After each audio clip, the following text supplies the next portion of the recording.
తెలుగోడి ఆత్మగౌరవ నినాదం మళ్లీ తెర మీదకొస్తోందా? అటువంటి పరిస్థితులు ఇప్పుడున్నాయా? ఢిల్లీ పాదుషాల హుకుంనామాలతో తెలుగు వాళ్లు అవమానాలకు గురవుతున్నారా? ఇవి తెలుగునాట ప్రస్తుత రాజకీయ పరిణామాల్ని చూస్తుంటే తలెత్తుతున్న ప్రశ్నలు.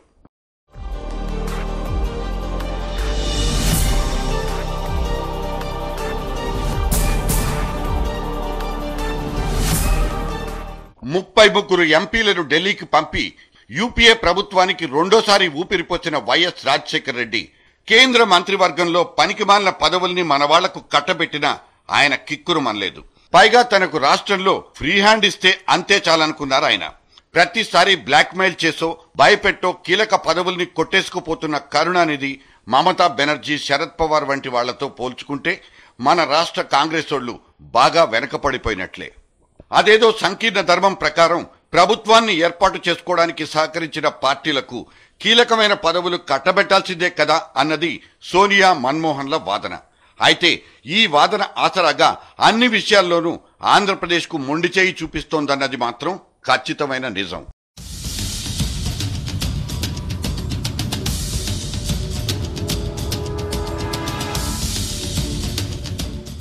ఇక తన పార్టీని బేషరతుగా కాంగ్రెస్ లో విలీనం చేసి రాష్ట్రంలో ప్రభుత్వం పడిపోకుండా తన రెండు చేతులు అడ్డేసి కాపాడిన చిరంజీవిని సైతం కాంగ్రెస్ అధిష్టానం అవమానించినట్లే కనపడుతోంది.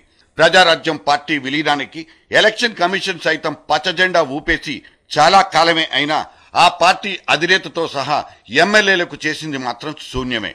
చిరంజీవి పెద్ద ఎత్తున వ్యాపార ప్రయోజనాలకు ఆశపడి కాంగ్రెస్ తో మిలాఖత్ అయిపోయారన్న విమర్శలు వినబడినా తన రాజకీయ భవిష్యత్తును పూర్తిగా కాంగ్రెస్ చేతిలో పెట్టేసి ఆయన జీ మేంసాబ్ అంటూ సోనియా ముందు సాష్టంగా పడిపోతారంటే నమ్మబుద్ధి కాదు. ఆయన ఆశించిన విషయాలు ఎలా ఉన్నా, అధిష్టానం ఆయనకి ఇచ్చిన వాగ్దానాల మాటలు ఎలా ఉన్నా వాటిని మాత్రం ఎప్పటికప్పుడు అటకెక్కించేసి ఆటలాడుకోవడం ఖచ్చితంగా అవమానించడమేనన్నది ఈ మాజీ ప్రజారాజ్య శ్రేణుల మనోభావం.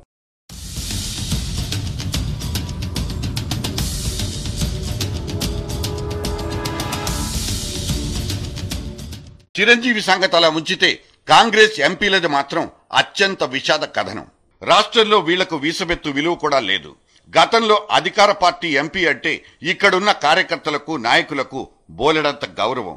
ఈ మధ్యకాలంలో తెలంగాణ వాదన నెత్తికెత్తుకుని దఫాలుగా ఢిల్లీ వెళ్లొచ్చిన ఎంపీలందరికీ ఎదురైన చేదు అనుభవాలు, అవమానాలు చూసిన తర్వాత వీళ్ల పట్ల ఉన్న గౌరవభావం పూర్తిగా తుడిచిపెట్టుకుని పోయింది.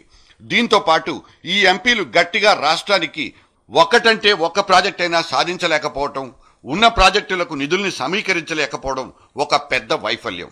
పక్క రాష్ట్రాలకు తరలిపోతున్న ప్రాజెక్టులు ఒకవైపు, ఇంకోవైపు పోలవరం వంటి ప్రాజెక్టులకు జాతీయ హోదా కల్పించే విషయంలో సైతం ప్రయత్నించలేకపోవడంతో వీళ్ల పట్ల ప్రజల్లో సైతం అసహనం పెరిగిపోతోంది. ఎప్పుడు చూసినా గ్రూప్ మీటింగులు, విందుల చర్చల పరంపరలు తప్ప రాష్ట్ర ఎంపీల వల్ల ఒరిగేదేమీ లేదన్నది అటు కాంగ్రెస్ వర్గాల్లోనే వినిపిస్తున్న మాటలు.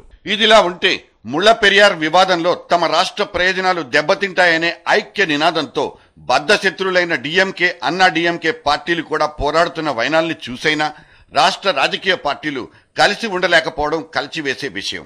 మొదట్లో తెలంగాణ సమస్య పట్ల అన్ని పార్టీల్లో కనిపించిన సంఘీభావం మెల్లమెల్లగా కనుమరుగైపోయింది. ఏ పార్టీ స్వార్థాలోచనలు ఆ పార్టీవి.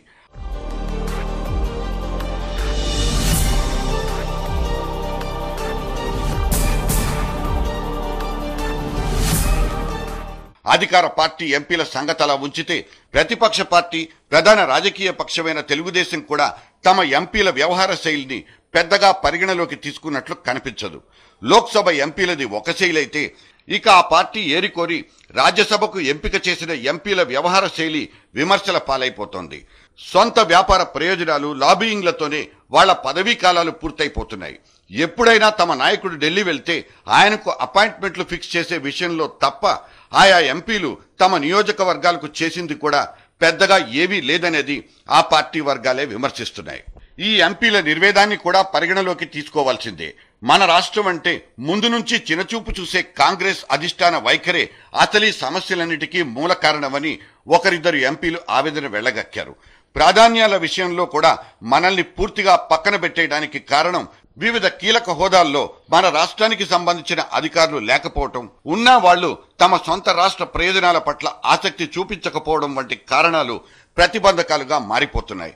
దీంతో పాటు ఇతర రాష్ట్రాల అధికారుల లాబింగ్ కూడా మనకు అననుకూలంగా మారడంతో ఢిల్లీలో మన వాళ్ల పలుకుబడి రోజురోజుకు పల్చనైపోయింది.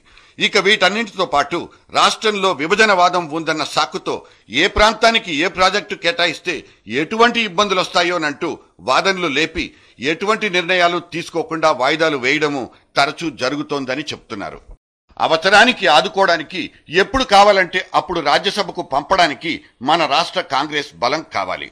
జైరాం రమేష్ వంటి వాళ్లు మంత్రులుగా మారడానికి మన రాష్ట్రం నుంచి ఆయన పొందిన రాజ్యసభ కోటా సీటే కారణం. అయితే ఇటువంటి వాళ్లు సైతం మన రాష్ట్రానికి ఒరగబెట్టింది ఏమీ లేదు. పెండింగ్ ప్రాజెక్టులు పరిష్కారం కావు, కొత్త ప్రాజెక్టులు రావు, కొత్త పదవులు రావు, నిధులు మంజూరు కావు, రాష్ట్ర మంత్రులకే అపాయింట్మెంట్లు దొరకవు, ఎంపీల పడిగాపులు, ఇవన్నీ గావు కేకలు కావు. సగటు తెలుగోడు భారత్ సర్కార్ని తమ భుజాల మీద ఎత్తుకొని నిలబెడితే దక్కుతున్న గౌరవం ఇది. దీన్ని అవమానం కాక మరేమని పిలుచుకుందాం? వాళ్లలో మనం అలసైపోతున్నామని చెప్పక ఇంకేమని చెప్పుకుందాం? An insult to Telugu pride.